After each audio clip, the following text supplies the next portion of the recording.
Hello दोस्तों, आप सभी का स्वागत है एनीमे की इस दुनिया में। तो इस एपिसोड की स्टार्टिंग मिस्ट को दिखाने से होती है। जैसे ही वो सोकर उठती है वैसे ही वो अपने ह्यूमन फॉर्म में आ जाती है। मिस्ट को तो यहाँ पर यह लग रहा होता है कि ताओका ने उसके असली फॉर्म को देखा ही नहीं है, मगर वहीं दूसरी तरफ ताओका सोकर उठने का नाटक करता है। आगे वो दोनों बॉस रूम के बाहर जाते हैं, मगर जब वो लोग अंदर देखते हैं तो उन्हें कोई बॉस नहीं दिखाई देता है। तभी अचानक से उन दोनों को किसी चीज की आवाज सुनाई देती है और इस वजह से वो लोग उस गेट से थोड़े दूर चले जाते हैं। जिसके बाद हम देखते हैं कि उस गेट की दीवार को तोड़ते हुए वहाँ पर स्केलेटन किंग आ जाता है। उसे देखकर मिस्ट ताओका को उससे लड़ने से मना करती है। वो कहती है कि जो स्केलेटन किंग है उसकी चीन के नीचे जो शाइनी पार्ट है वो उसका वीक पार्ट हो सकता है। तभी ताओका मिस्ट से पूछता है तो अब हम इसे कैसे हराने वाले हैं, जिस पर मिस्ट कहती है कि सर ताओका, आपसे मेरी एक रिक्वेस्ट है। मैं अब अपनी एक स्पेशल एबिलिटी का इस्तेमाल करने वाली हूँ और आप प्लीज इसके बारे में किसी को मत बताइएगा। जिसके बाद मिस्ट अपनी स्पेशल एबिलिटी को एक्टिवेट करने लगती है, जिससे उसकी पूरी बॉडी पर आर्मर आ जाता है। और फिर वो ताओका से कहती है कि सर, अगर मैं जिंदा नहीं आ पाई तो प्लीज मुझे माफ कर देना, क्योंकि ये डीमन काफी ज्यादा पावरफुल है। तो वहीं इधर स्केलेटन किंग भी एक खतरनाक अटैक को तैयार कर रहा होता है, जिसको देखकर ताओका भी एग्री करता है कि वो स्केलेटन किंग सच में काफी स्ट्रोंग है। मगर तभी फिर वो अपने पैरालाइज और पॉइजन मैजिक दोनों को उस स्केलेटन किंग पर यूज कर देता है, जिससे उसका काम वहीं पर तमाम हो जाता है, जो देखकर मिस्ट शॉक हो जाती है। फिर आगे हम देखते हैं कि ताओका को वो चीज मिल जाती है जो वो ढूंढने आया था। जिसके बाद जब वो लोग वहाँ से जाने लगते हैं तब पिगीमारू ताओका को कुछ दिखाने की कोशिश करता है, और जब ताओका उस चीज को देखने के लिए जाता है तो उसको वहाँ पर एक एग मिलता है। उस एग को देखकर ताओका पिगीमारू से पूछता है कि क्या उसे इस आइटम को साथ में ले जाना चाहिए, जिस पर पिगीमारू हाँ में सर हिलाता है। इसके बाद अगले सीन में हम स्केलेटन नाइट्स को देखते हैं, जो कि ताओका के बाकी क्लासमेट्स पर अटैक कर रहे होते हैं। और इस फाइट में वो सभी लोग उन नाइट से बुरी तरीके से हार रहे थे। और इन्हीं लोगों के बीच में हम एक लड़की को देखते हैं जिसका नाम साकुरा होता है। उसका एक हाथ कट चुका था। तभी वहाँ पर एक लड़की उसकी मदद करने के लिए आती है, जो उसे उठाकर वहाँ से ले जाने लगती है। और वहीं पर मीना नाम की एक और लड़की होती है जो उन नाइट से लड़ने का डिसाइड करती है, ताकि वो उन लोगों को यहाँ से भागने का कुछ टाइम दे पाए। और तभी वहाँ पर पीछे से दो और स्टूडेंट्स आ जाते हैं जो उन स्केलेटन नाइट्स को बड़ी आसानी से खत्म कर देते हैं। जिसके बाद टॉपर फ्लेक्स मारते हुए कहता है कि भले ही वो नाइट स्ट्रोंग हो, मगर मेरे लेवल के नहीं है। और टॉपर का लेवल अब 24 हो चुका था। तो वहीं इस तरफ हम किंग को देखते हैं, जो कि मिस्ट को ड्रैगन आई कप लाने के लिए अप्रिशिएट कर रहा था और इसके साथ ही उसको इनाम देने की भी बात कर रहा था। तो वहीं दूसरी तरफ खड़ा हुआ ताओका वो सब देखता तो है, मगर वहाँ से आगे चला जाता है। बाद में मिस्ट ताओका के पास में आती है, जो ताओका को बताती है कि कल उसको किंग के पैलेस में बुलाया गया है, क्योंकि उसने ब्रेवरी का काम किया होता है। साथ ही में उसे वहाँ पर रिवॉर्ड भी दिया जाएगा। जिस पर ताओका कहता है तो इसका मतलब कल तक तो तुम फ्री हो, है ना? क्योंकि मैं चाहता हूँ कि हम आज रात को अकेले में बात करें, इसीलिए क्या तुम मेरे घर पर रात को 8 बजे आ सकती हो? जिस पर मिस्ट हाँ में जवाब देती है कि हाँ, आ जाऊंगी। जिसके बाद अगले सीन में हम ताओका को अपने रूम में देखते हैं, जहाँ पर ताओका कुछ काम कर रहा होता है। तो वहीं दूसरी तरफ पिगीमारू मजे से अपना खाना चट कर रहा था। तभी 8 बजते हैं और वहाँ पर मिस्ट भी आ जाती है। और इसके बाद उन लोगों में बातचीत शुरू होती है,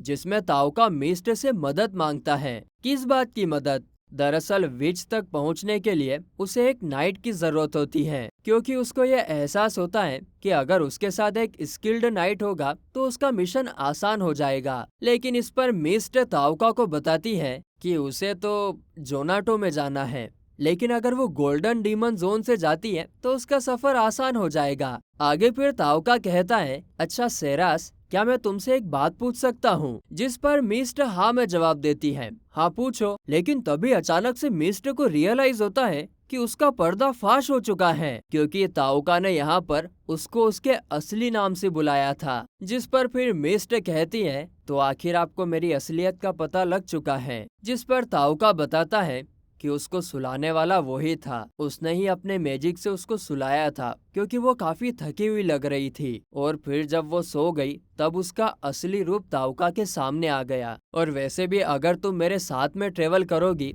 तो अपनी आइडेंटिटी को छुपाकर हमें दिक्कत आ सकती है, क्योंकि जब भी तुम सोओगी तब तुम्हारा असली फॉर्म रिवील हो जाएगा। जिस पर मिस्टर ताउका को बताती है कि वो अपना असली फॉर्म स्पिरिट्स की मदद से छुपाती हैं, लेकिन जब वो सो जाती हैं तब स्पिरिट्स ऐसा नहीं कर पाती हैं, इसीलिए उसका असली फॉर्म रिवील हो जाता है। जिसके बाद मिस्ट अपने असली रूप में आ जाती है और बताती है कि दरअसल जो होली वॉचर ग्रुप है वो उसे कैप्चर करने की कोशिश कर रहे हैं, लेकिन हाँ, अब जब उनमें से 4 लोगों को तो आपने मार दिया है तो अब मेरी जर्नी आसान हो जाएगी और उसके लिए मैं आपको थैंक्स भी कहना चाहती हूँ। आगे फिर ताउका कहता है कि चलो अब तुम्हें मेरे सामने अपनी असलियत छुपाने की जरूरत नहीं है, जिस पर मिस्ट भी एग्री करती है और बताती है कि अब आप ही एक ऐसे इंसान हो जिस पर वो अब पूरी तरीके से ट्रस्ट कर सकती है। मिस्ट की बातों को सुनकर पता नहीं क्यों शायद उसको अच्छी फीलिंग आ गई हो। ताउका भी उसको अपना असली नाम बता देता है। हाँ, मगर उसे वो ये नाम किसी और को बताने से भी मना करता है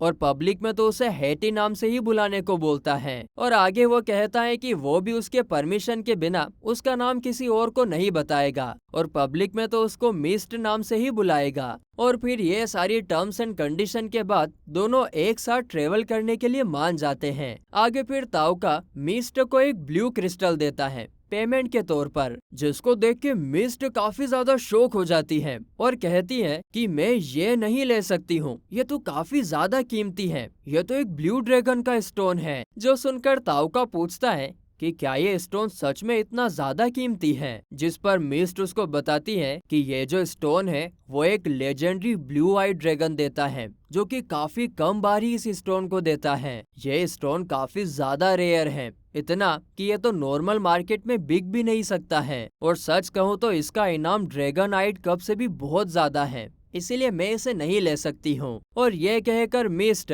स्टोन को ताउका को दे देती है। और मिस्ट के इस एक्शन से ताउका को समझ में आ जाता है कि सेरास का दिल साफ है और इसीलिए वो उसे वो वाला स्टोन वापस दे देता है। आगे मिस्ट ताउका से कहती है कि जैसा कि आप जानते ही हैं कि मेरे पीछे कुछ लोग पड़े हुए हैं और इसीलिए मैं आपको अपने पास्ट के बारे में कुछ बताना चाहती हूँ। जो सुनकर ताउका कहता है कि देखो, हम दोनों का रिलेशन प्रोफेशनल है, तो इसीलिए मुझे तुम्हारे पास्ट से कोई मतलब नहीं है। इसके बाद अगले सीन में हम ताउका और सेरास को एक रेस्टोरेंट में खाना खाते हुए देखते हैं और वहाँ पर कुछ गुंडे बदमाश लोग सेरास के बारे में कमेंट कर रहे होते हैं, जिससे सेरास को बहुत गुस्सा आ रहा होता है। लेकिन उन लोगों को देखकर ताउका सेरास से कहता है कि तुम उन लोगों को इग्नोर करो। जिसके बाद वो सेरास से पूछता है कि क्या तुम्हें फॉरबिडन स्पेल्स के बारे में कुछ पता है क्या, जिस पर सेरास बताती है कि फॉरबिडन स्पेल्स वैसे स्पेल्स हैं जिन्हें गोडेस ने यूज करने से बैन कर दिया है। सेरास की बातें सुनकर ताउका समझ जाता है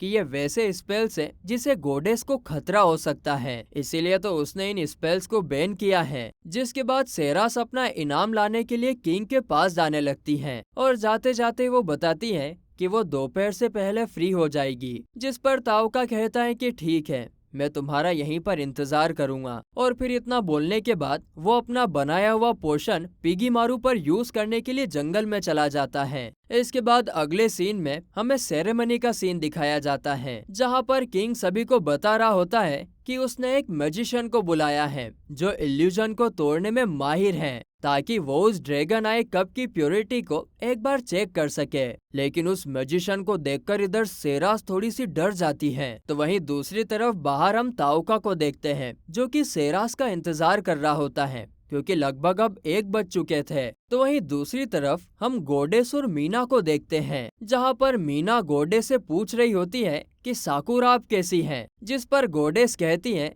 कि मैं उसे हील कर सकती हूँ, इसमें कोई चिंता वाली बात नहीं है। लेकिन साकुरा सिर्फ बी रैंक की है, और मैं अपना हीलिंग मैजिक ऐसी वेस्ट नहीं करती। तुम वो सब छोड़ो, मैंने सुना है कि तुम टॉपर के ग्रुप को ज्वाइन नहीं करना चाहती, जिस पर मीना कहती है कि उसकी टॉपर से बिल्कुल नहीं बनती और इसीलिए वो उसका ग्रुप ज्वाइन नहीं करेगी। जो सुनकर गॉडेस कहती है कि तुम बहुत सेल्फिश हो और तुम्हारी वजह से बाकी लोगों को बहुत प्रॉब्लम हो सकती है। तो इस पर मीना कहती है कि चाहे आप मुझे सेल्फिश ही क्यों ना समझे, मैं टॉपर के ग्रुप के साथ काम नहीं कर सकती। मैं एक एस रैंक मजिशियन हूँ और मैं अपना रास्ता खुद बनाना चाहती हूँ। इतना सुनने के बाद गॉडेस कहती है, तो फिर ठीक है, आप उन सभी लोगों को ट्रेन करेंगी जिन्होंने ट्रायल्स को पार नहीं किया है, क्योंकि आपके जैसी एस रैंक हीरो अगर उन्हें ट्रेन करेंगी तो वो जल्दी स्ट्रॉन्ग बन जाएंगे। लेकिन गॉडेस की बात सुनकर मीना कहती है, लेकिन हमने तो डील की थी ना कि उनके जगह मैं लड़ूंगी।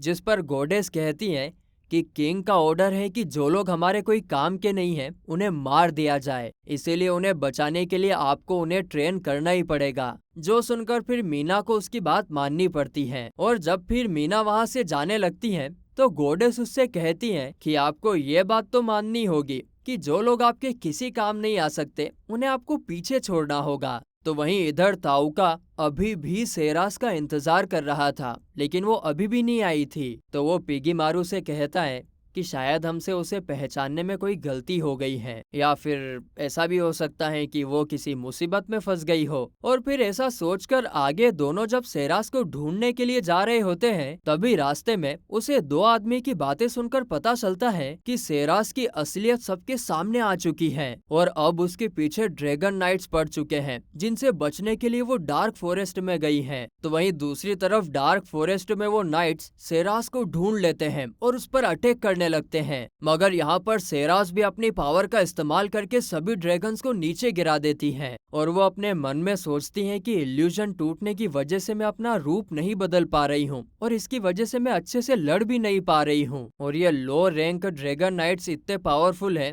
तो हाई रैंक नाइट्स कितना पावरफुल होगा। वो ये सब सोच ही रही थी कि तभी उसके पीछे से एक ड्रैगन उस पर अटैक कर देता है, लेकिन सेरास समझ जाती है कि ये ड्रैगन सिर्फ उसे डिस्ट्रैक्ट करने के लिए है और इसके बाद वो असली मुसीबत को ढूंढ लेती है, जिसका नाम गिजुन होता है। गिजुन सेरास को बताता है कि वो 5 ड्रैगन नाइट्स, जिसका मास्टर ओबान है, उसका सेकंड कमांडर है। आगे गिजुन सेरास को कहता है कि अब तुम मरने वाली हो और इतना बोलने के बाद वो उस पर अटैक करने लगता है। तभी सेरास कहती है कि मुझे तो लगा था कि तुम मुझे पकड़ने आए हो, लेकिन तुम तो मुझे मारना चाहते हो। जो सुनकर गिजुन कहता है, दरअसल हमें किसी अननोन पर्सन की तरफ से तुम्हें मारने का ऑर्डर मिला है। लेकिन यहाँ पर सेरास की सुंदरता को देखकर उसके इरादे खराब हो जाते हैं और फिर वो सेरास को नीचे गिराकर उसे पकड़ लेता है। और फिर जब वो सेरास के साथ कुछ करने ही वाला होता है कि तभी वहाँ पर ताउका आ जाता है और आते ही वो ड्रैगन और उस नाइट को पैरालाइज कर देता है, जिसके बाद फिर वो उन दोनों को पॉइजन भी कर देता है।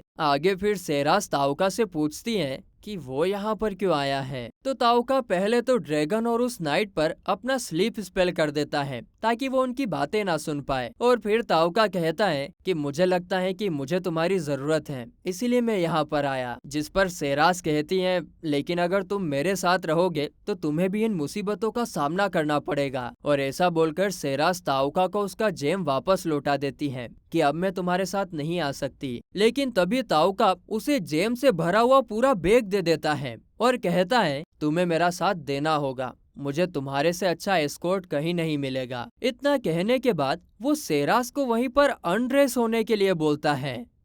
ये है का जवाब अगले एपिसोड में पता चलेगा, क्योंकि ये एपिसोड तो यहीं पर खत्म होता है।